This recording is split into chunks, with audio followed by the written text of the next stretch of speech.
দেখতে দেখতে পড়ে গেল বিয়ের সিজন। আর বিয়ের সিজন মানেই বিয়ের খাবার দাবার। তো আজকে ছিল একটা বিয়ে বাড়ির নিমন্ত্রণ।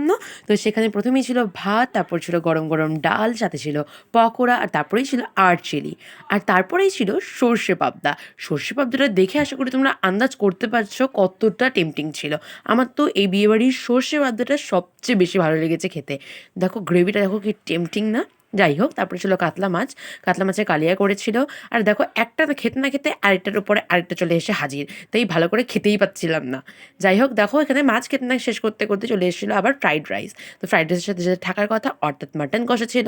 মাটনটা ভালোই লেগেছে। এখানে আমি একটু ঝোল ঠোল নিয়ে মানে মাটনের গ্রেভিটা নিয়ে মাটনগুলো বেছে বেছে দুর্দান্তভাবে খাচ্ছিলাম। আর মাটনের পিসগুলোও না যথেষ্ট নরম হয়েছিল। মানে একদম ওয়েল কুক যাকে বলে সেটা হয়েছিল এই বিয়েবাড়ির প্রত্যেকটা রান্নাই।